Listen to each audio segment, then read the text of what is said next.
Hello? I hear you very well.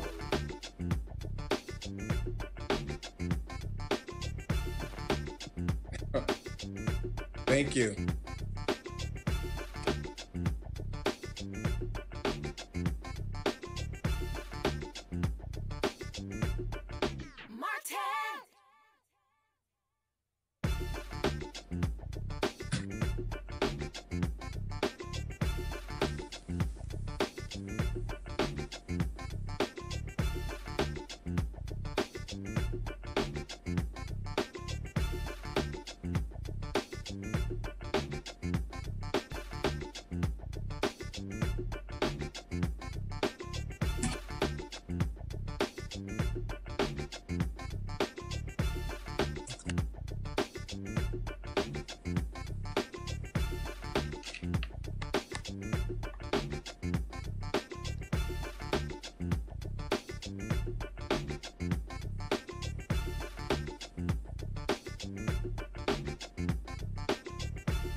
All right, y'all, coming up on Roland Martin Unfiltered for December 13th, 2018.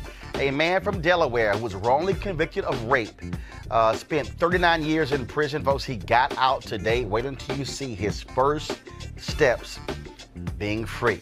We'll have the video. We also have the first pictures of Jasmine Headley being reunited with her one-year-old son. She's the woman who was sitting on a floor at a food stamps office, and when the security guards came in, called the cops and snatched the baby out of her arms. Now the commissioner, he is now asserting, the NYPD commissioner is asserting that his officers were trying to de-escalate the situation. Really? More and more people are putting pressure on Tennessee Governor Bill Haslam to grant clemency to Cyntoia Brown, the 16-year-old, first of all, the woman who's now 30, but when she was 16 years old, when she was sex trafficked, and then she killed a man who picked her up from a burger joint. We'll show you how you can get involved. Also, the 3 women of color behind the January 2017 Women's March are getting attacked for alleged anti-Semitic remarks and attitudes in their support of Louis Farrakhan. They are now fighting back. We'll show you a video that they dropped on Instagram last night. Also, the Republicans continue their assault on democracy, this time in Florida. Well, the incoming governor, Ron DeSantis, he wants to delay Amendment 4, which granted voting rights to the formerly incarcerated. Wait, I tell you exactly what he's trying to say. Also, a man is shot to death in Walgreens in Los Angeles earlier this month. His lawyer is here to tell us that he was profiled for being black, gay, and homeless. Attorney Carl Douglas will join us.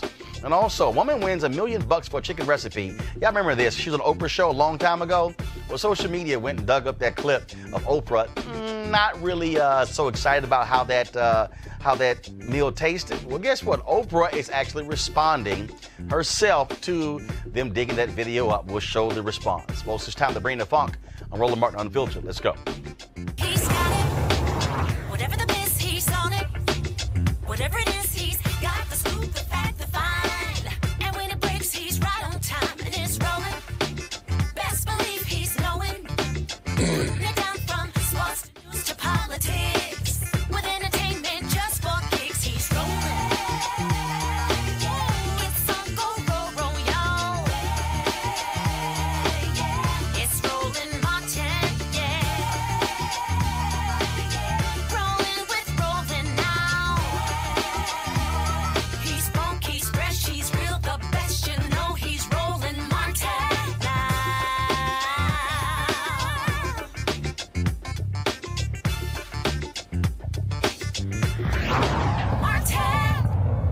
Last night, an exclusive right here on Roland Martin Unfiltered, the attorney for Elmer Daniels, a man who spent 39 years in prison in Delaware, broke us the story that a judge signed the paperwork for the charges to be dropped against him and that he was getting out of prison today. Well, here is the video of Elmer Daniels, his first steps of freedom.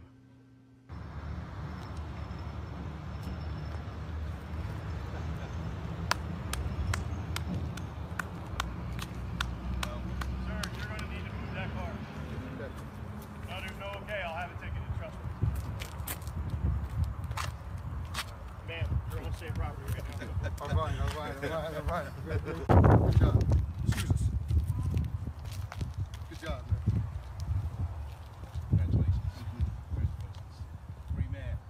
Yeah. And of course, we wanted Elmer Daniels on the show today, but he is right now at home celebrating with his mother and 14 brothers and sisters.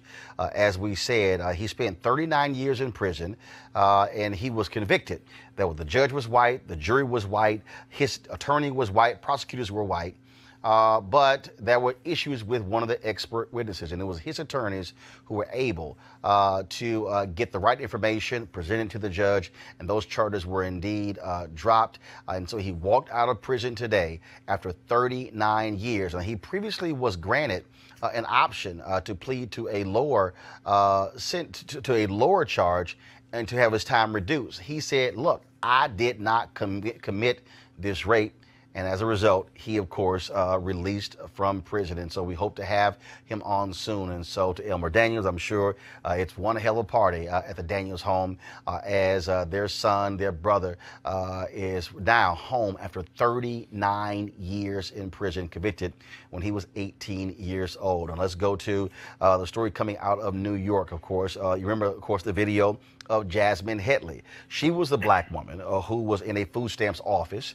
And there were no seats. She sat on the floor with her child. Then the security called NYPD.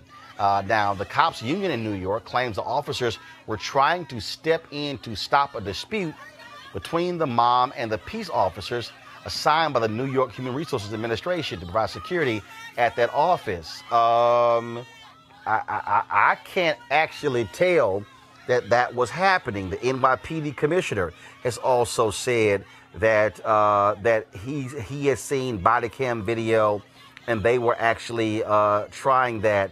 Folks, if you actually look at this video, it's not hard to figure out. I mean, they literally are I don't see anywhere in this video where the officers are trying to stop the resource officers. I don't see where anybody is saying, "Hey, everybody back up, be quiet, leave her be, let's sort it out." No, what I see very clearly, them pulling on her, trying to remove the baby from her arms. Now, remember, it was Headley who was then arrested and sent to Rikers Island. She was there for several days before she was released from the notorious New York City jail. A judge dropped all charges, but there was an outstanding warrant in New Jersey, so they kept her in Rikers Island until Tuesday night. New Jersey authorities dropped that warrant, so she got out and was reunited with her baby. Damone, folks, we should have the video of her.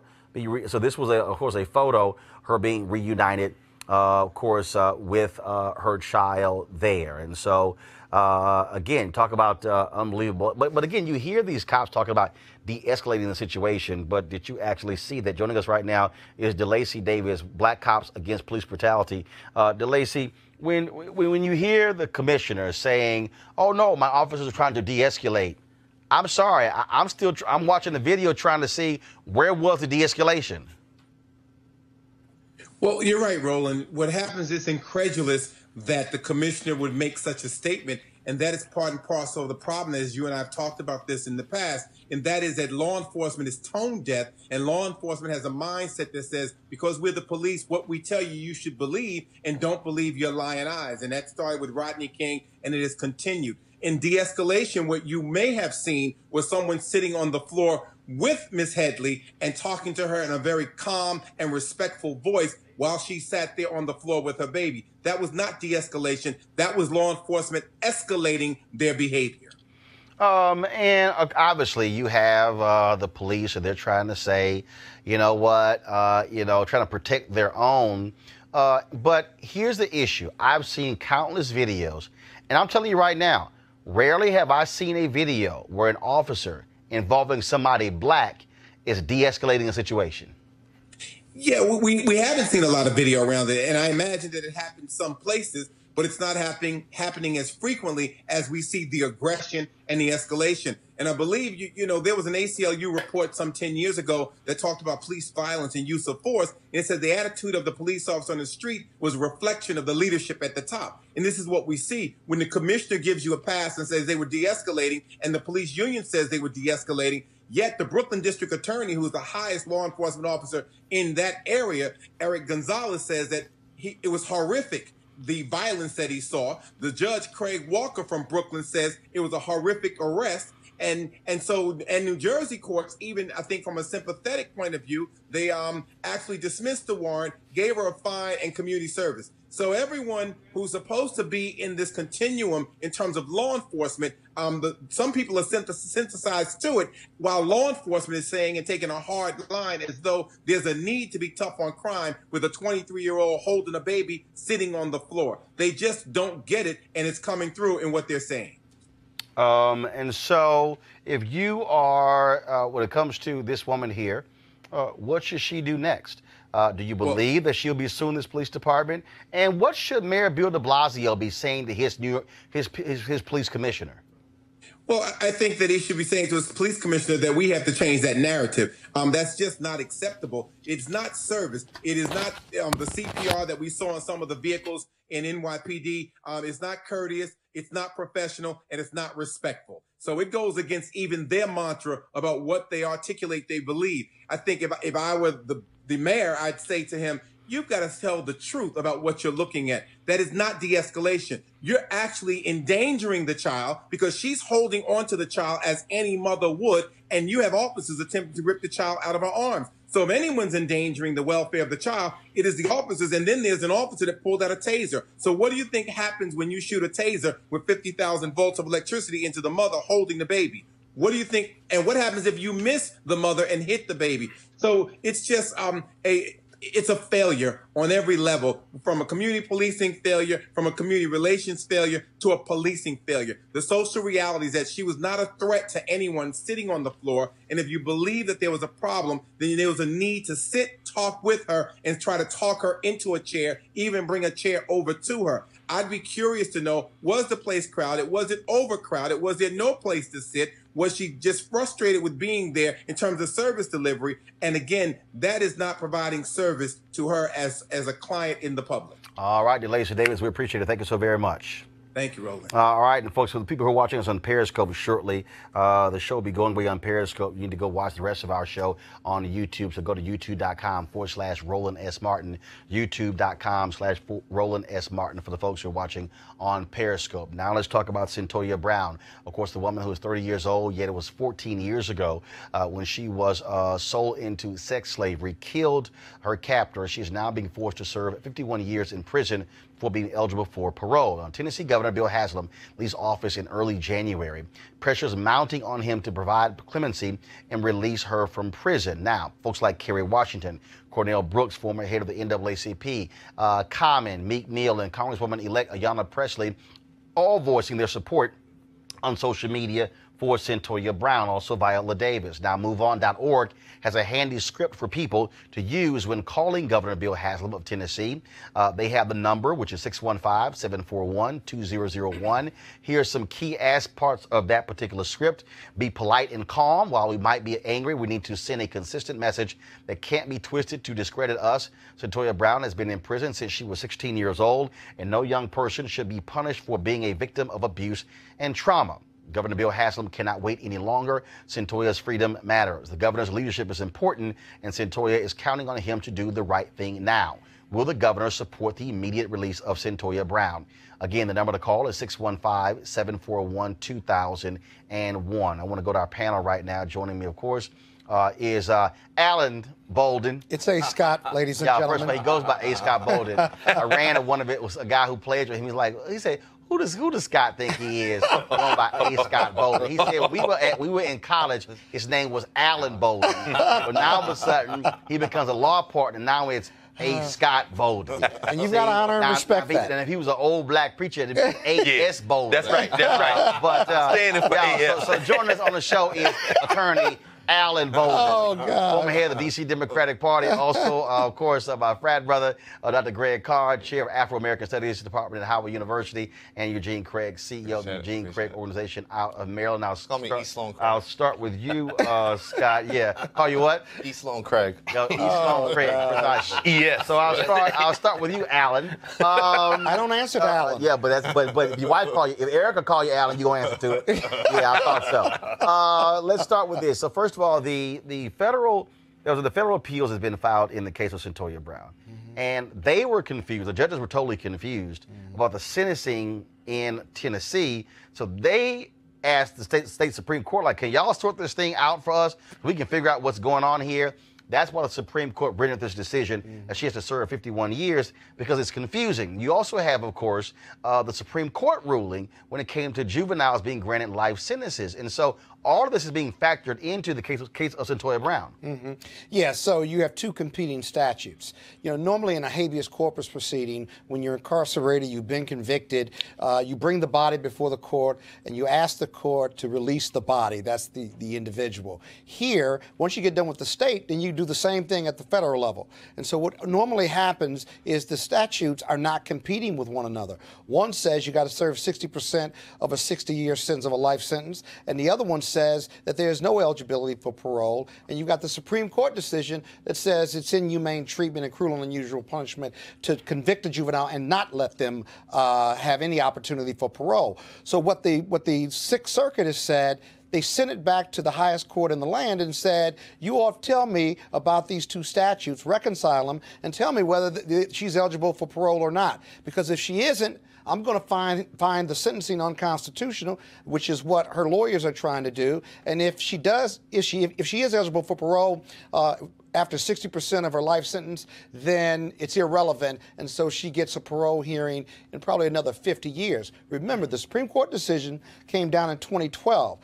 She was sentenced over 16 years ago, so it could have a retroactive effect, but that's what they're pushing for. But it's also retroactive in some other states. So it's not like that's new, Greg. I mean, other states have actually taken that Supreme Court decision and made them retroactive. Absolutely. I mean, and but unfortunately, the political pressure is probably going to be her best weapon. I mean, But they filed for pardon with the governor as well. Yes. That's pending, which is more pressure on Haslam, and so we'll have to see. They're taking parallel tracks, which is what they should be doing. Oh, exactly right. I mean, what are the limits of legal remedy? I mean, and so it can't hurt to go ahead. I mean, it's my hometown, Nashville. I mean, they call in the governor's office, and I'm thinking whether it be this case, the first case you talked about, the cases we'll talk about subsequently, of this police state idea. In other words, justice is distinct from the legal system. We're not talking about pursuing the right thing. We're saying, what does the law say? Well, what is the law? I mean, this woman was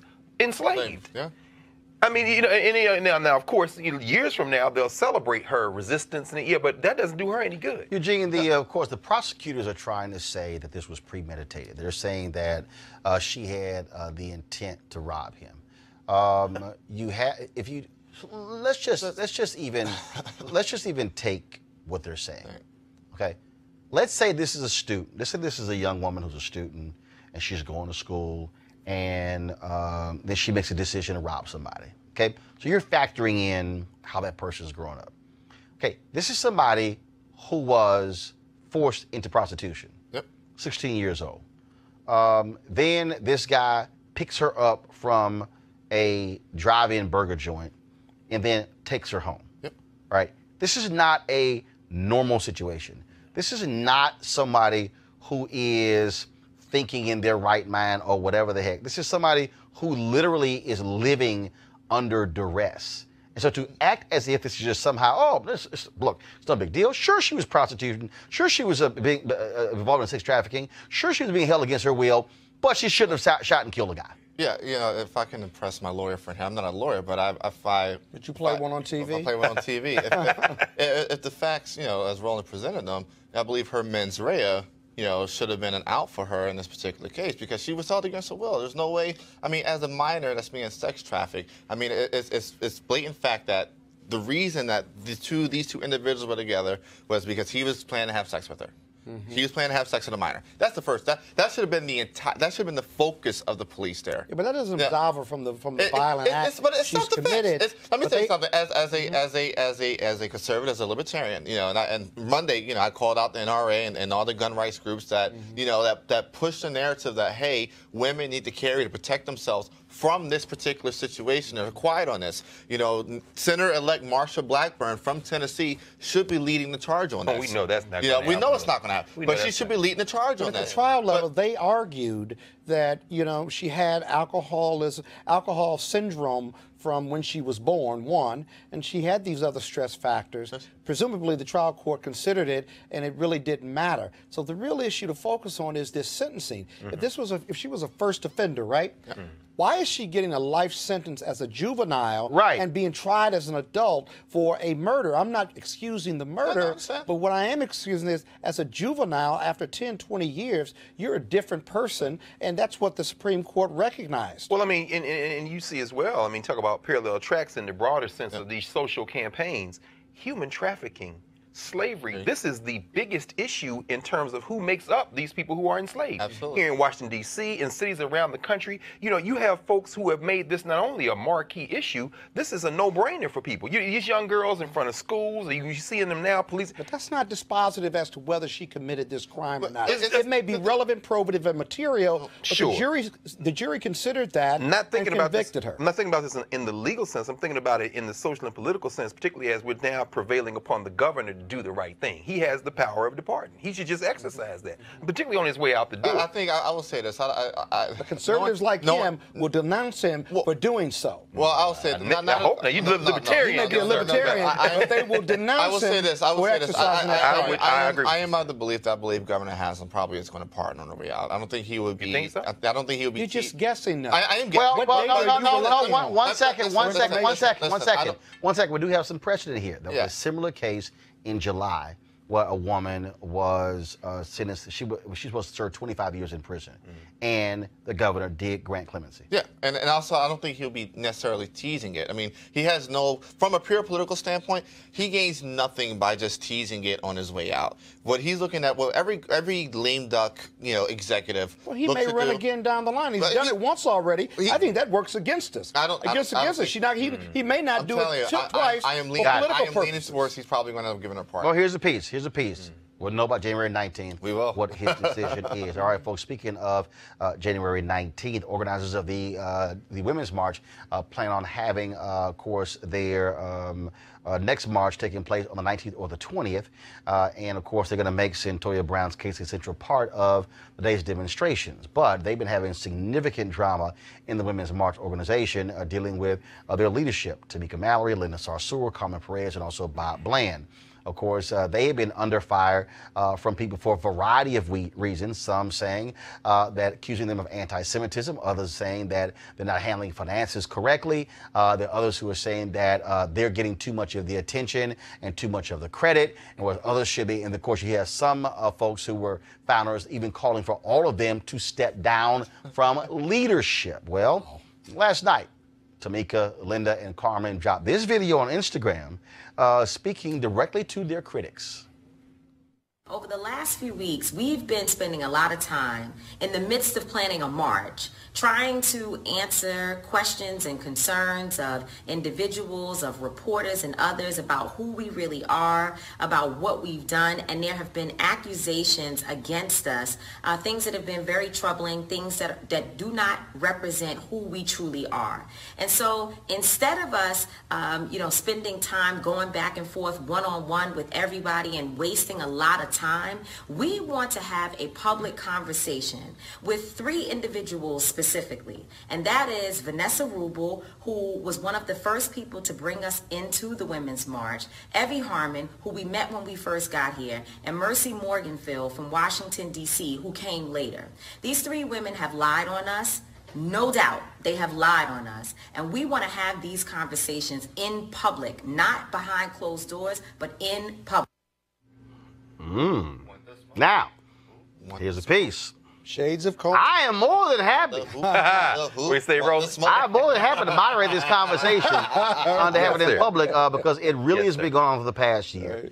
Things began to ramp up, of course, when Tamika and Carmen sat on stage at Savior's Day, where Minister Louis Farrakhan spoke. Right. Many folks have been ripped them, saying that because of Farrakhan's comments on that particular day and his past comments, they should denounce him. Tamika has made it clear that the Fruit of Islam Nation of Islam gave her significant support when she suffered a murder in her family. Linda Sarsour, they've also been attacking her as well, and also Carmen. It's been lots of drama here, and you have folks who are Jewish who are criticizing them. You have folks who are white. Then you have other critics who are saying that you have white women who don't like the fact that the people who really are running the organization are 3 women of color. I mean, it's loads of drama. I want to bring in our panel here. Now, granted, look, we're talking to all men here about the Women's March. But it is still a story that is quite interesting. There also was a piece that was done, I think, in Tablet. I think that's what it's called. I saw it. And so it's of course, Jay was my producer. Jay's Jewish. It's a Jewish publication. Jay would know. Appreciate that, Jay. Thank you very much. And I saw the story, and so again, Greg, I want to start with you. I mean, the amount. First of all, let's put this in historical perspective. Yes, sir. Okay, for people who believe that everything was great, wonderful, and just exciting and even keel, the civil rights movement has no understanding that if you read this story here, I mean, you really see shades of what you've always seen in movements and organizations where certain people ascend to leadership. You know what, Roland, I'm glad you said that. But those might want to jot down a title. You're always talking about books. Like I said, you got to start that book club, brother, because you constantly talking about reading. Harold Cruz, many people know his book, The Crisis of the Negro Intellectual. But the book that he wrote, entitled Plural But Equal, talks about this tension at the heart of the black Jewish struggle in civil rights. You had Jewish organizations that wanted to advise black folk in places like the NAACP, Major Spingarn, who was informing on the NAACP because he was working with the military at the same time.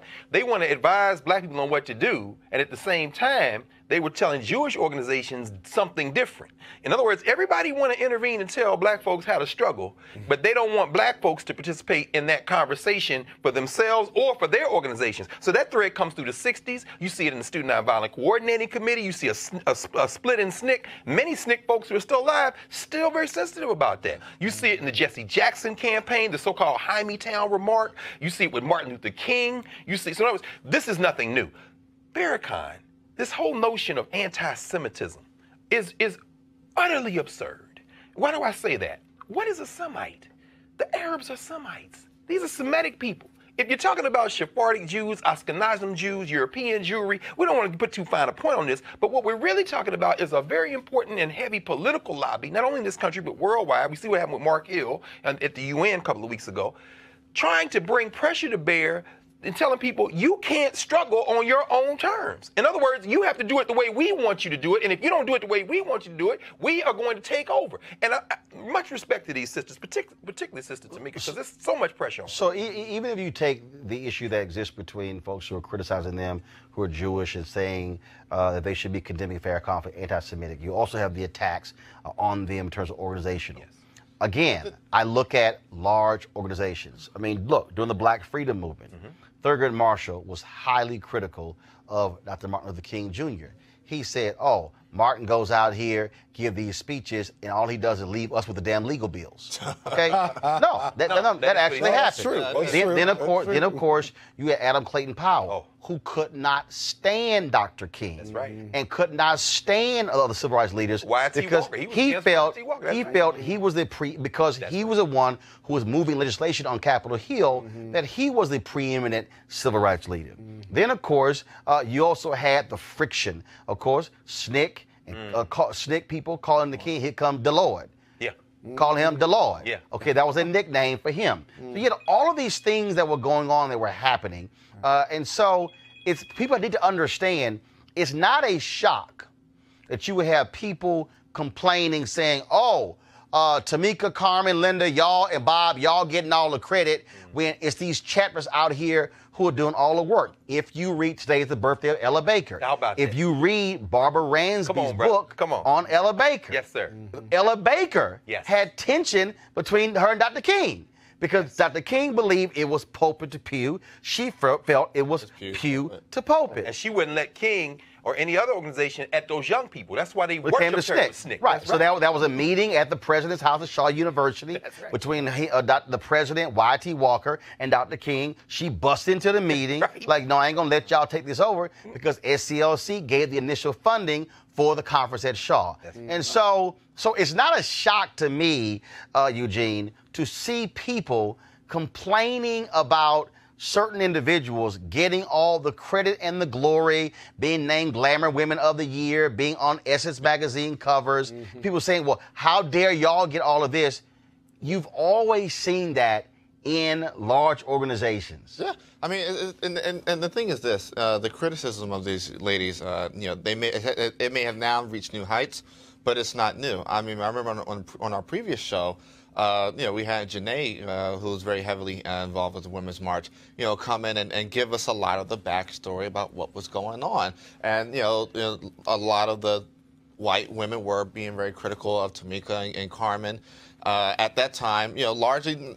A lot of BS reasons, a lot of reasons that did not hold any weight. But, this is an extension of this. This isn't anything new. This is, something that, has been going on. It's part of leadership. But you also saw, Scott, it was very interesting. So I was at the Women's March Convention in Detroit. And you had all these battles going on because they asked me to MC a part of the program. So they had these people who were saying, oh, no, he can't MC because we think he's homophobic. BS.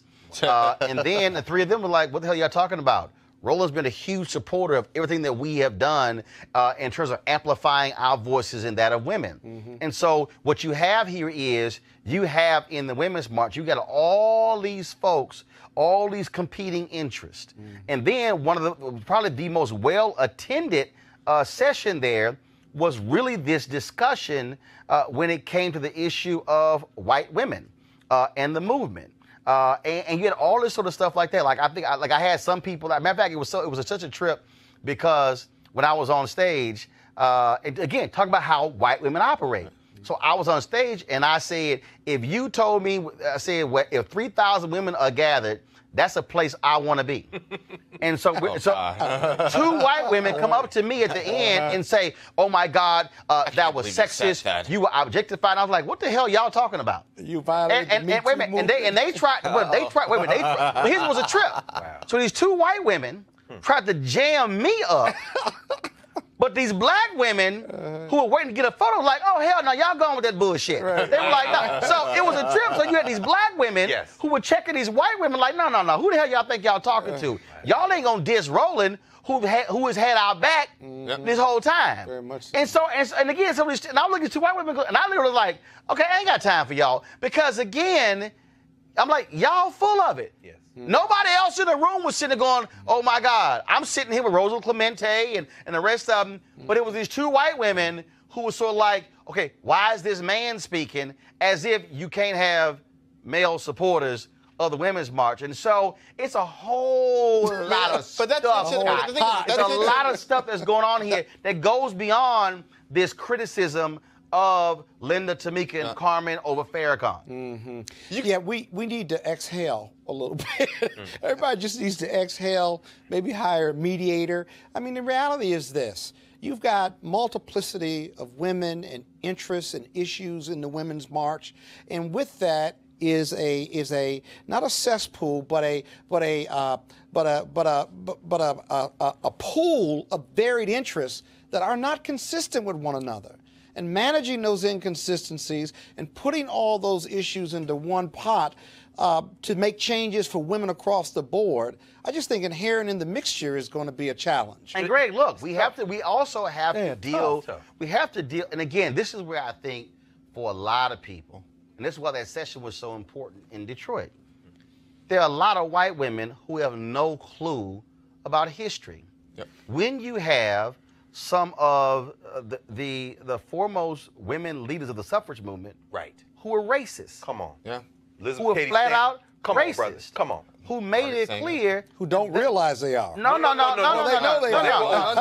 They were overt Go racists. look at the fight over the 15th Amendment. Right. They said, do not give the vote to Sambo before you give it to your wives and daughters. That's Susan B. Anthony. Yeah. That's Elizabeth Cady Stanton. That's why Ida Bell Wells was like, I don't roll with y'all like that. No, very seriously. Right. And But you had battles between Frederick Douglass and Susan B. Anthony. That's Okay, right. over the 15th Amendment. That's right. And so you had that going on. Then you also had with National Organization for Women. Yep. They were like, no, that's the white women's organization. Right. Because everybody needs to understand that women were only included in the 1964 Civil Rights Act because the racist Judge Smith out of Virginia thought by putting women into the bill, That's right. that actually Poison was pill. going to kill That's the right. bill. That's right. When in fact it actually helped its passage. And so then if you go look at Title IX, okay, which was passed in '72, Title IX had nothing to do with sports. That's right. Title IX was about opening the professional schools to women. That's right. White women benefited who became doctors, lawyers, engineers, scientists, professors. That's right. And they benefited from the 1964 Civil Rights Act. That's right. Which black people made possible. Roland, So you got this. So this whole. right. So this tension. That's right. With these women of color. Yes. And white women Yes. has deep historical roots, Greg. Roland, you know, what you experienced in Detroit, very important. And it's important that you talk about people like Rosa Clemente. I mean, we're talking about, people talk about intersectionality. We think about Audre Lorde, who brought this up in the 70s and 80s. You know, we are many things at once. When people talk about Sojourner Truth, the reason she has to say, am I not a woman too? Is because white women are trying to leapfrog over this race struggle to deal with this gender struggle. So this whole ain't I a woman speech comes out of that. And in terms, talk about the National Organization of Women, who is the patron saint in many ways of Ruth Bader Ginsburg? Pauli Murray. She talks about the great Pauli Murray, one of the greatest intellectuals of the 20th century, a lawyer, in fact, ordained as a saint in her Episcopalian tradition. This black woman is the one who forces the issue of gender into that conversation. So the 64 Civil Rights Act, Title IX, you have a black woman sitting there, an intellectual, helped write the Ghanaian Constitution, force it, Howard Law School grad, injects this into the bloodstream. So when you see these sisters protect you, Roland, on this issue, because nobody, look, it's 4 men here today, but tomorrow it's going to be some women, but yesterday it was some women. It's always who's raising this gender issue and why? Race is at the center of this, and it's Ida Wells telling you. And I just think everyone understand. That's when you, with this struggle that is going on. Then of course because it's not only that, it's a black woman who's in D.C. who they name checked. Who was highly critical of them, saying, wait a minute, it's the local chapters. But again, let me provide for people so you understand the tension. This is no different than when you had NAACP chapters who felt national leadership was getting too much credit, and then the chapters were doing all the work. You need to understand, again, history. That's Your organizations have always had that. If you really want to understand it, go read the book I Never Had It Made. Come on, brother. Some of the most vicious takedown of Roy Wilkins came from Jackie Robinson, That's right. who ripped Roy Wilkins because he said how he was egotistical. Keep in mind. Against Medgar Evers. Yeah, and keep in mind, 1959. Come on, brother. Roy Wilkins called Dr. King a radical That's right. because he felt Dr. King was getting too much attention. And so, folks, don't be confused by Especially with what's the Vietnam happening in War, the when it Women's came out March against the right Vietnam now War. with Tamika, with Linda, with Carmen, with Bob Bland. Watch this, with, Roland. I mean, you've always seen this. Watch Okay. this. Colorism. Watch this. This is a very sensitive topic because, like you say, once you read Mary McLeod Bethune and Mary Church Terrell. These are two titans, but if you look very closely, look at the correspondence of what's going on, there were tensions between those two. Okay, but we got to say what Okay, Roland's but saying is very true. I understand. It's true. And you all both have given us all and everybody watching the show a history lesson. Right, because you had, Well, let me tell you what I remember. Alan, you had no clue about the history lesson. But go ahead, I'm messing with you. I'm messing with you. I know. But go ahead, And hold on. It's very informative, even for me. I love it. But the reality is this: what matters most isn't the resolution. I pose a question to you. Yes, how yes. do they resolve this Here's issue what it is. with that deep historical roots? No, the reason you have to go through the historical timeline is to get people to understand that this is the reality of organizations maturing. So it's unresolvable. No. That's not what I just said. What I said is this is the reality of when you have organizations that are being formed and that are being created, where you go through this. You go through these tectonic battles.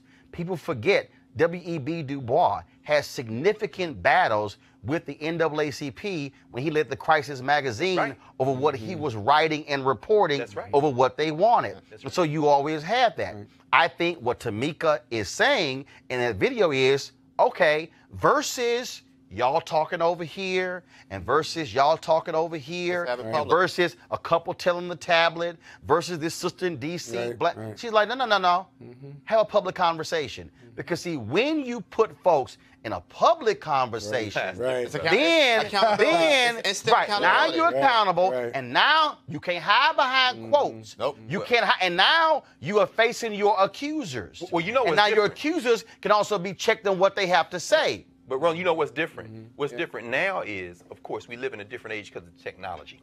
When SNCC went through the battle that led to John Lewis losing his chairmanship and Stokely Carmichael becoming the chair, they met in private. That's a private argument. In fact, talk about self-criticism. And when you meet in private, then there are different interpretations of what happened in the private meeting. That's very true. What they're saying here is let's meet publicly where ain't nobody. But it's not the organization is forming out of a movement, as you said. Right. The birthing pains then become very public when you're living in an age of social media. Whereas the SNCC kids used to criticize Stokely Carmichael. You hear Joyce and Dory Ladner and them, they referred to him as Stokely Starmichael. Why? Because you don't meet the press. But now, when you have Twitter and Facebook and Periscope, instant leaders. There you go. And I'll make this last. But it's so petty. No, it's not. Actually, it's not. Because these are the growing pains. And I'll make this last point that people need to understand. Because what happens is, and I read that story, and there were people who were saying, but this movement, Eugene had no leaders. Folks, here's the reality, okay? The same thing happened when you had the May Day marches with Latinos all across the country. Do you know why that actually failed? Because they had no leaders. Let me be clear. I know it sounds cute and it sounds wonderful when people say, oh no, we're not going to have any leaders. Here's the reality. You can't show me a successful movement that doesn't have leadership and hierarchy. The problem is, and this is where media comes in, there are people who are intoxicated by this medium, okay? I didn't want to make a commentary, but I'm going to go ahead and do this. Oh, man. This is what I need y'all to understand. Come on, brother. This medium is intoxicating. This medium is seductive. What did Elijah Muhammad warn Malcolm X about? That's right. He said, beware of the flash bulbs right. and the TV cameras. That's right. It is the same thing. It happens in the reverse, because then somebody who's not on stage, then somebody who's not on magazine covers, then somebody who is not being lavished with attention, all of a sudden, they then become upset by it. I'll use my recent interview that I did with Reverend Dr. James Lawson. This is what he said. He said, I was meant to be behind scenes. He said the last image I have of Reverend Dr. Martin Luther King Jr. was him being on the front row and me being in my place on the back row. I've said this about leadership for years. Not everybody can be a head coach. Head coaches need great assistant coaches, need a great defensive coordinator, an offensive coordinator, a wide receivers coach, a defensive line coach. There are multiple folks. There's a trainer. There's somebody who does nutrition, somebody who does the weight room. But everybody can't be the head coach. The problem in organizations is that there are people who are jealous of leadership. I am not absolving anybody in the Women's March who's in leadership of any responsibility. But what I'm saying is you have to understand how seductive media is. And there are others who don't like it when somebody else gets the credit and say, why are you getting more credit than someone else? Because it is a natural form of leadership. The person who is in a leadership position is who people go to for quotes. It's the person who's on television, the person who's on radio, the person who is in newspaper. And so maybe what, to your point, Scott, how do you resolve this? What needs to happen is the people who are critical of them for the attention they're getting, they need to check their motives. Exactly. Because what you should be asking yourself is, why did you get involved in the Women's March? Was it about being on a magazine cover? Was it about being in newspapers and on television shows? Or was it actually about the work? If you're a Reverend Dr. James Lawson type person, you know what you're concerned about? The work. He is one of our greatest organizers in history. Many of you have never even heard of him. You have never even heard of him speak. Today, Ella Baker was born in 1903 on this day. Come on, brother. She is arguably not, matter of fact, the NAACP Legal Defense Fund put a tweet out saying she was one of the most important women leaders. And I said no. I said she was arguably the most important civil rights leader because it was Ella Baker who went from progressive organizations in the 1930s and 40s. That's right. To leadership in the NAACP, as working on the national office and going out in the field, to then going to the SCLC and then going into SNCC. She served as the continuum in those organizations. She literally constructed SCLC, not Dr. King, not Wyatt T. Walker. She literally built SCLC. She was the one who actually helped form and shape SNCC. The point there is, most of y'all don't even know who Ella Baker is. Or SNCC. Because she wasn't in the newspapers on television. She wasn't Dr. King. She wasn't Ralph Abernathy. She wasn't Roy Wilkins. She wasn't Whitney Young. She wasn't James Farmer. She wasn't John Lewis. She wasn't in that core of leadership. And so what should be happening here is, in the Women's March, as in any organization, ask yourself the question, why am I here? Is it about the work or is it about attention? And once you deal with that, you can then deal with the rest of the stuff. But I dare say, after I read that entire tablet article, critical of them on all kind of reasons about anti-Semitism and Farrakhan and organization and money, you know what really stood out? People who didn't like the fact that they were getting the attention more than anything else. Check your motive before you check anything else. All right, folks, here's a word from one of our partners. I want you to write this website down, marijuanastock.org, marijuanastock.org. Now, I'm going to tell you why. As we transition into the holiday season, this is the time when we start thinking about giving and sharing. Sometimes the best gift that you can give someone is an opportunity that could potentially change their lives. That's why Transatlantic Real Estate, they've created this incredible investment opportunity for the everyday investor, and it involves legal marijuana and crowdfunding. Now, we all know that legal marijuana has created one of the fastest growing industries in the country, multi-billion-dollar industry. We also know that crowdfunding has made it easier to be an early investor of an opportunity. But it gets even better. Transatlantic Real Estate, folks, here's what they've done with their business model. They buy land that supports marijuana grow operations and lease it to licensed high-paying tenants, which means that you are the landlord of a licensed marijuana farm in a high-growth market. Now, for a limited time, you can invest as little as $300 up to $10,000 before the company goes public.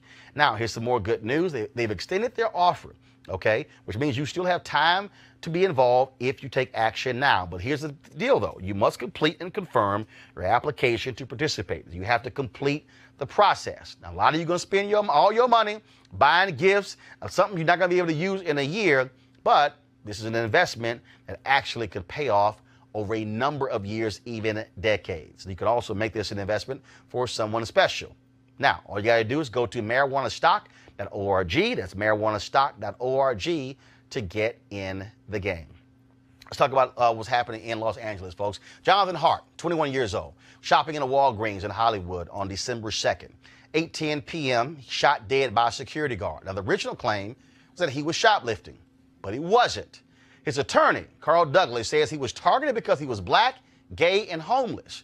Now, Walgreens has apologized and fired the security company. But Jonathan is still dead. Joining us right now is attorney Carl Douglas. Carl, welcome to Roland Martin Unfiltered. Brother, thank you for having me on your show, man. Looking forward to it. When you look at this story here, again, so they initially said he was shoplifting. Now they're saying he wasn't. What the hell? Why then was he shot? There was a dispute, Roland, between he and the security guard. The guard pushed him. He pushed the guard. There may have been a punch thrown. He then turned and started walking toward the door. The cop pulls out his gun, raises it, says, "Freeze." As John keeps walking, the cop fires one shot, shoots him in the back of the neck. He falls and dies right there. And so they fired the security company, but he's dead. I mean, that's no. So what are you seeking on behalf of this family? First of all, are the DA's office, are they going to investigate? Are they looking to charge someone? The DA's office right now is currently investigating the case. It has been presented to them, and they are determining probably over the next 4 or 5 days or so what they're going to do. But as important, Roland, and this is what I want your listeners to understand, I am calling for a boycott of Walgreens. There are 54 Walgreens stores in L.A. County, 622 in California, 9,500 across the country. And in Los Angeles, of those 54 stores, only 4 of them had armed security guards. Those stores were in the black, the brown, the homeless, and the LGBT communities. That is wrong, my brother. And until Walmart is made financially responsible, they're going to keep having armed guards in these stores. Well, that's just not dangerous for Jonathan Hart. That's dangerous for me or for you. And that has to stop. Got to ask you this question. Obviously, I've heard from other African Americans, Jasmine Headley, she's been tweeting this story. Where are white gay folks? Are they joining you in this? Are they also upset? Because, again, I've read numerous stories where they're saying this man was shot because he was black and gay, not just black. He was black and gay and homeless. We have, Roland, over 55,000 homeless people in California, in Los Angeles, second only to New York City. There are over 7,000 homeless youth between the ages of 14 and 25. There's a natural gyration of that population to the Hollywood area in Southern California. So this is a problem, not just for the Jonathan Harts of the world. You got to understand, man, if this guy had missed that one shot, anyone walking into that store could have been a victim. If you place armed guards into a pharmacy, there has to be a foreseeable expectation that someone is going to fire a shot and then perhaps someone will be injured. Today it's Jonathan Hart. Tomorrow it might be someone that you or I love. And Walgreens has apologized. What else have you heard from them?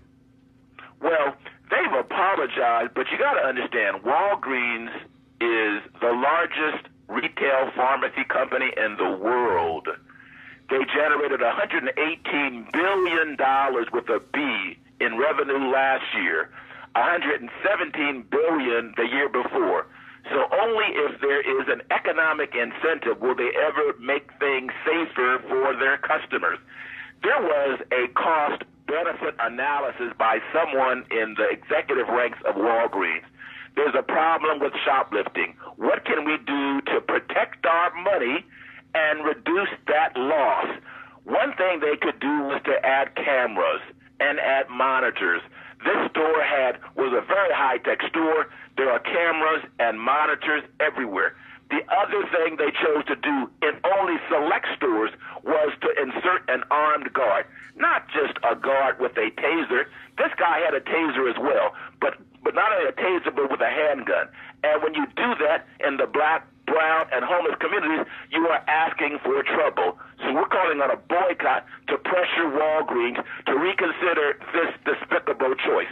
All right, then. Well, Carl Douglas, we certainly appreciate it. Many of you may not realize Carl was on the legal team for O.J. Simpson. And, of course, we all remember that. So, Carl Douglas, thanks so much. I appreciate it. My brother, thank you so much for having me on the show. Yes, sir. Real quick here, I want to go to our panel. Again, this is one of those things. Okay, you got armed security guards. I get it.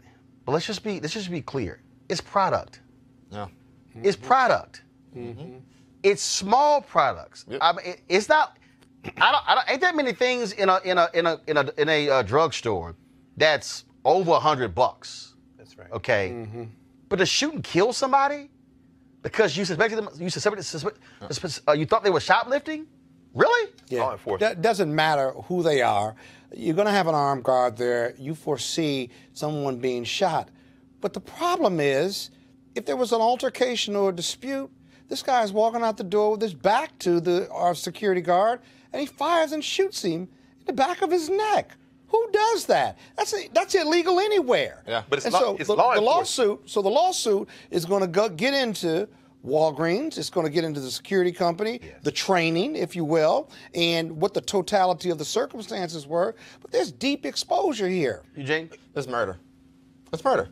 I mean, we look at this with actual law enforcement officers. I mean, folk that are actually sworn to actual sworn departments that are actually given the public trust to actually protect the South Carolina case. When the guy was running from the officer and he just picked it up, Walter Scott, and just shot him. He's in jail now. And I believe this particular, and this guy ought to be in jail too. SPO or whatever. Yeah. But he should be in jail. He should be charged.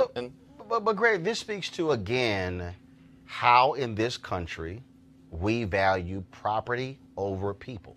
That's right. Well, I mean, when Brother Davis spoke earlier and talking about the Jasmine Headley case, this case now with John Hart, this law enforcement mentality. The thing that broke my heart about Jasmine Headley is these are black women standing over this black woman trying to take this baby from her. But the idea is I'm the law, which means my ability to do what I want is unquestioned. Your life. It's exactly right.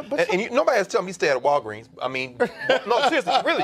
Walgreens is big in the Midwest, Chicago, Wisconsin. In Wisconsin, it's Walgreens giving money that's backing this Republican power grab in Wisconsin. But my point is that law enforcement is not about justice. It's not about doing the right thing. It's about I'm the law, and so whatever the hell I want to do, I'm going to do it. Once they believe you break the law, right? Oh, they don't care about that, bro. No. Once they believe they got a right to move forward, right? I see. All judgment clicks off. Good point. And the only goal and objective is to enforce my ability to arrest. That's right. Now, the woman is sitting there holding her baby.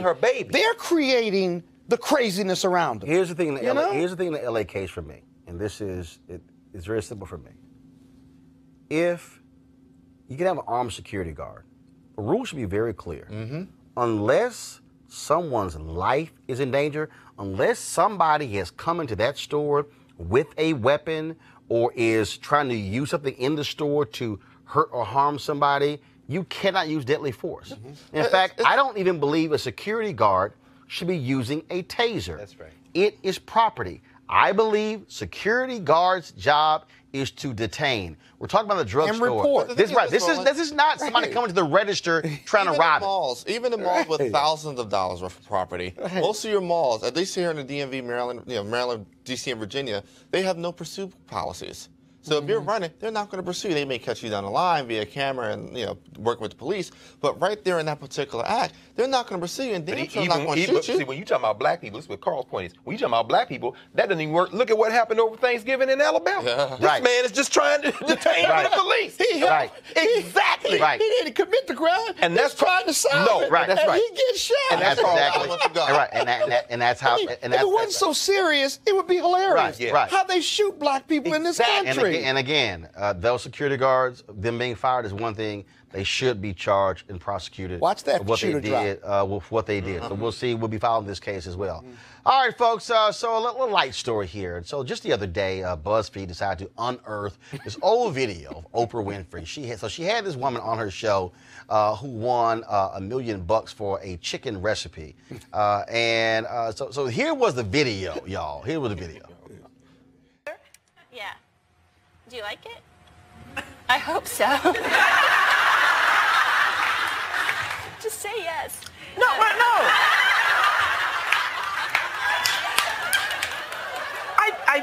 I do like it. I like it very much. I think, did we add salt and pepper? I think we needed salt and pepper.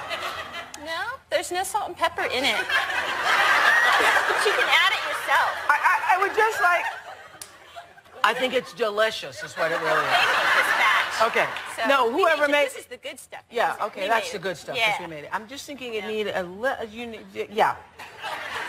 A little salt and pepper, but the flavor of the waffle with the onion and the spinach is good. I don't know how I'm going to get the bite of chicken, too, with the glaze on The there. sauce is really good. You know, I bake it with the skin on, but you can take it off afterwards and just dip the chicken in the sauce if you don't want to eat the skin. It's really good with this. Okay, good. Thanks, Oprah. Really good. Okay, let me explain something to y'all. The fried I've chicken. done TV for a long time. Do y'all know why?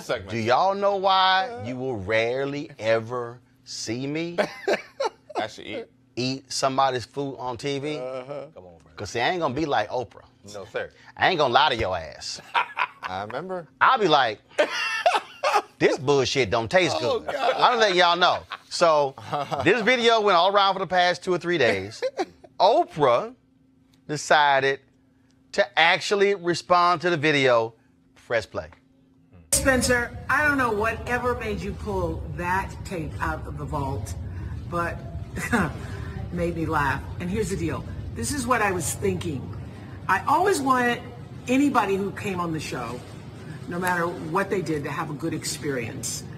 And I also wanted to stay in my own truth while allowing them to have that good experience. So I was having a moment of trying to decide, do I want to have a great time? What is my real moment of truth? Because the truth for me was that I am used to having salt and pepper on my chicken. That's just the truth. That's what I was thinking. This chicken needs some salt. So basically, Oprah was lying. Y'all, that's what I'm telling y'all. I can't front. I don't have a fronting face. No, that Texas Greg, you know what jumped that right there? That was Coscuso, Mississippi, bro. Let me tell you. She's shooting that and she's thinking, my mama would DC, never. First of all, how a white woman win $1 million for a chicken recipe? That's the first thing. That's crazy. Let me tell you, Greg. We want some mumbo sauce. Let me tell you. Regardless of what the mayor says. Is amazing. Let me tell you, when we were on the previous network, Roland would do a Fit Live Win every Monday morning. Right? And part of Fit Live Win, every now and then you have a nutritionist come in with some food. Oh, yeah. Roland would never touch it. Does vegetarian dishes. Would never touch I it. passed that damn plate down. Right. I'd be like, y'all try and this. this is the thing. If me and Scott didn't eat, now Lauren would just say, F it, but if me and Scott didn't eat it, Roland would call us out live on set. Yeah. He would call us out live on But y'all ain't set. gonna eat it. But you see in the opening montage when he danced with them pans, if you cook it, you might eat it. No, right. I can cook. Yeah, no question. But I'm letting y'all know, I don't front. Look. Okay? Just I don't taste it front. before the set. Hell no. Nah, Okay? you knows that in them gumbo wars. No, you can't. Look, y'all don't understand. Hey, you just put the gumbo in. I ain't tasting everybody's stuff. Everybody can't cook. I'm telling y'all right now. Okay, let me tell y'all what happened, okay? So, straight up, this is true story, y'all. Jay in the control room. Jay, bring your ass out here. He always walking around the damn set while in the middle of the show. Let me tell you what happened. We were in China. We were in China for National Herb League. Now, Jay White, okay? I'm scared with this story. Bring out Jay White. Come on over here, Jay White. So that's Jay. All right. All right. So we in China. So we going through this food market. All right. And y'all know how food smell good. Food smell good. Don't mean food tastes good. So it's like smoke and stuff, and it's rising and they're cooking stuff.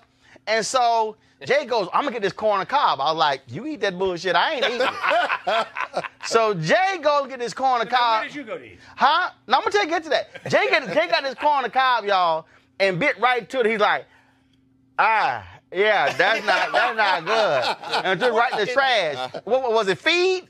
Feed corn. Okay, it was feed corn. Hold on, man. That doesn't taste good. But you didn't know. You didn't know. Feed corn. And this is exactly what I said. I said, Jay, see, y'all white people try stuff. We ain't trying stuff. Come on, brother. I wasn't trying stuff. All right, Jay, you can go back and sit down. Okay, thank you. So I said I ain't trying that. I was like, I ain't doing it. Well, where did you go eat? Finish No, that first part. of all, dog, I ain't like none of the food in China. Really? None of the food in China. I couldn't stand none of the food in China. Now, Bruh, admit, they roast corn in look, Paris. let me I be ain't real some clear. of that. First of all, I don't eat fish staring back at me. Oh, well, then you can't eat nothing in China. Dog, I was sitting Or here, moving. yo. Then now also y'all understand, I'm from Houston, okay? I don't give a damn what kind of food it is. Do you know what's the most basic food you can survive on? Barbecue. Rice and gravy. Rice, man. That's a black staple. Rice and gravy. Spanish or English. So here's the problem. Here's the problem. We in China, they tell us, oh, rice, that's a Southern China thing. I'm like, well, damn, can we get some Southern Chinese? Because I finally find one sauce that tastes good. I'm like, yo, can I get some rice? Yes, sir. So I can eat? Yo, I'm seriously, we were there for 5 days. And that's all you ate? Yo, McDonald's stock went up. They had a market, a 24-hour market that was around the corner from our hotel. They had a KFC and a McDonald's. Where you think I ate every day? Look, man. Bruh, Don Thompson. Ain't McDonald's sense. No, but I know. Hold on. I ain't try that. I don't. You didn't mess with that? No. Because I know. See, you understand? Go ahead, You break it down, understand? Roland. Don Thompson. You say you don't do Don poodle? Thompson was a CEO of McDonald's. Alpha man, Scott. And so I knew for a fact McDonald's flies they stuff in. Okay. So I knew what I was eating. You didn't Five days. You say you don't do locally sourced poodle? Bro, I don't play that. No, well, we had this dinner. They had like 7 courses. And we sitting there and we were like, look, this is the last. I'm like, look here. So we gonna plan our exit. So one person bounced after the second course. Ignorant. Then one person bounced after the 4th course. Tell you, man. Now, I left after the 5th course, and I was like, look, in an hour, we all gonna meet at the McDonald's. And you did. Let me tell you how, y'all. But what about your guests? Did you embarrass I'm trying to tell y'all. Jay ate all that. All that. Listen, you gotta have somebody in the squad that can cover for everybody. Say, dog, No, but black people, you don't I'ma tell you, understand. I'm taking children Bro, all over you don't the world. understand. They will go to McDonald's. They will find. They Say, dog, found McDonald's in Aswan, Egypt, bro. Hey, we sitting there, look, they go. All my dog, kids are down this the is street true. at the McDonald's. This is true story. I said, where are you? They had a spicy chicken at that McDonald's. Oh my. Oh, When I brought my ass back to the U.S. for a year, I'll be going to McDonald's. Yo, y'all got that spicy chicken? They were like, what the hell, we got no spicy chicken. I was like, damn, that's right. That was at McDonald's in China. My bad. They ain't got spicy chicken here. South Africa does the same thing. Hey. These franchises go and get that local African food. The Negroes at the KFC were lined up down the block in Cape Town. I'm like, what are they selling in Hey, there? and also, let me tell y'all this right here. I'm telling this real clear. Okay, I appreciate candlelight dinners, but I want to see what the hell's on my plate. Okay, I'm telling y'all right now. I will be at dinner, candlelight. I grab my damn iPhone, hit that flashlight. I want to see, ain't nothing gonna crawl up on my plate. Lord. You ain't, and look, my wife would tell you, look, like y'all women, y'all get on my nerve. Taste this. Hell no. No. So that It's a Oprah thing wouldn't work. delicacy. That No. wouldn't It's a happen to you. delicacy. Hell no, that wouldn't have You happened. see how many times she chewed that chicken? Hell no, it wouldn't have happened. I want to know what the hell make her is work. in there. Oprah said you got $1 million. Letting y'all know. Y'all can say whatever y'all want to say. Y'all can sit here and dog me. Y'all can say I ain't right. I don't give a damn what none of y'all think. I don't care, because I'm telling you right now. And here's the other thing right here. Ladies, I'm telling y'all right now, okay, if you don't know how to cook, damn it, use Uber Eats. Because I'm telling you right now, okay, no, I'm just being straight up. Some folks don't know how to cook. They about to have a woman. But look, if anybody come for you on this, what do we know to be true?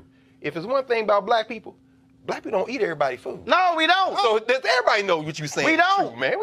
And I'm telling you, everybody's macaroni and cheese, and nobody don't eat that. It's 2 words I don't like. Taste this. But your taste may be different than somebody else's taste. Hold up. What's the So how do operative? you know they What's can't the cook? operative word there? You. That's right, you. Well, we know Scott we is- all know everybody can. We know everybody can. My wife can cook a little bit. Look, when our brother Chad Bose, remember the Saturday Night Live thing? We was playing the Black Panther, and he got the answer right. He was the African. He didn't know come any on. answers. That's all He I'm said, saying. You ain't putting no seasoning in your potatoes. Hey, no, that's all I'm saying. I'm telling y'all right now. So look at here. If y'all got issues, and here's the deal. If you can't cook, Christmas is coming up, okay? I'm telling you right now, if your ass can't cook, stay the hell out of the kitchen. Buy the ice, buy the plates, buy the plasticware, okay? Be in control of the music. But if your ass can't cook, don't even walk by the kitchen, okay? What if they bake? What if they bake? If they bake. They ass look, if you can't bake and not cook, baking and cooking go together.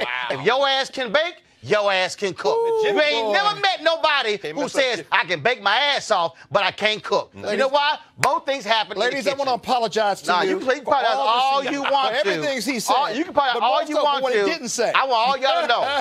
My daddy can cook. My brother can cook. I can cook. We'll need no women's help. Okay, that's how we do it. No, the women in my family happy. No, they ain't got to come in the kitchen. Right. I'm just letting y'all know. All right, look, we got to go. Because some of y'all right now got an attitude. I don't care. I don't care. And so y'all might want to be lucky. I might drop my Roland's rules. No, I speak for all one of y'all. Y'all some punk asses. Y'all scared. Y'all don't want to say it. See, Scott over here. Hold up. Yeah, okay, all right. I'm just letting y'all know. My wife can cook. Right, and cook okay. her ass off. Right, you know why he's Trust saying me. that? And I ain't He on just saying TV that. right now because she's watching. That's okay. See, he don't want to go It's home, real. and she gonna knock his ass down before I speak 4'10". truth. Then why in the hell you speak ain't truth. defend my honor by saying I can cook? You ain't talking about her. You talking about every other woman because my woman can burn. Who? Everybody knows who knows my wife knows she can burn. There you go. You've eaten my wife's cooker. She can I ain't burn. ate your wife's cooking. Yes, you have. When? You just forgot. When? You just forgot. When? We That ain't night never had were no together. potluck. Yeah, we were together and stuff, and you ate. That You said wasn't it was even your your house. That wasn't? That was somebody else's house. Oh. But we brought a dish there. We brought a dish there. Y'all, all You right, really like listen that up. dish. I want y'all to support our Bring the Funk fan club. Y'all know we the blackest show out of here. You ain't gonna have this conversation. Yeah, y'all remember I had Nikki Giovanni on. Hell, we supposed to be talking about her damn poetry. We talking about food for about 50 minutes. And the interview was only an hour. So we talking about her poetry book for about 10 minutes. All right, y'all can support our fan club by going to Roland Martin Unfiltered to support us. Of course, every dollar goes to support this show. We certainly appreciate it. It's the blackest show, the most unapologetic show out here as well. Because look, y'all know MSNBC can't keep it this real. You damn well know Don Lemon can't keep it this real. You know Joanne Reed can't keep it this real. And you know, no, they can't. Everybody can't. You can be black. You can be black, but you can't be black. Oh, there it is. Sound like Bernie Mac on that. Let me say it again. You can be black, but you can't be black. Y'all know what the hell I'm saying. And so, Harris Fogner, not even included. So, again, I want y'all to support us at RolandMartinUnfiltered.com. Join our Bring the Funk fan club. Right now, you're about to see all the people who've actually supported our show. So we're going to roll that. I'll see you guys tomorrow. Holla!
Peace.